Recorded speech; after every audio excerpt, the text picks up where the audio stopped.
Jail में shift किया गया है और आपको खतरा है। ये निरंतर अन्याय हो रहा है। कभी ऐसा होता है, मान लीजिए जिसमें सज़ा हुई है उसमें अगर सर्टिफिकेट बेटे ने लगाया था तो माँ बाप को दोषी ठहराया जा सकता है।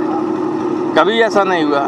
अब दिक्कत ये है कि इस देश में तो खासतौर से उत्तर प्रदेश में अगर कहीं भी नाम मुस्लिम आता है तो कैसे उसे परेशान किया जाए, कैसे दंडित किया जाए, सिर्फ यही क्राइटेरिया रह गया है। कमलनाथ टिप्पणी कर रहे हैं बार-बार गठबंधन को लेकर, इस पे आप क्या कहेंगे? अरे कमलनाथ जी मेरे दोस्त हैं, उनसे मैं कुछ नहीं कहूँगा। ये निरंतर अन्याय हो रहा है।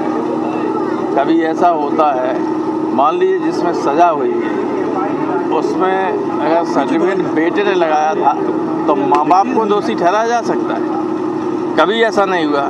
अब दिक्कत ये है कि इस देश में तो खासतौर से उत्तर प्रदेश में अगर कहीं भी नाम मुस्लिम आता है तो कैसे उसे परेशान किया जाए, कैसे दंडित किया जाए, सिर्फ यही क्राइटेरिया रह गया है। कमलनाथ टिप्पणी कर रहे हैं बार-बार गठबंधन को लेकर, इस पे आप क्या कहेंगे? अरे कमलनाथ जी मेरे दोस्त हैं, उनसे मैं कुछ नहीं कहूँगा।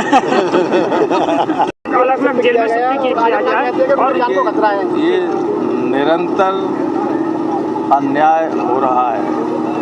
कभी ऐसा होता है, मान लीजिए जिसमें सज़ा हुई है उसमें अगर सर्टिफिकेट बेटे ने लगाया था तो माँ बाप को दोषी ठहराया जा सकता है।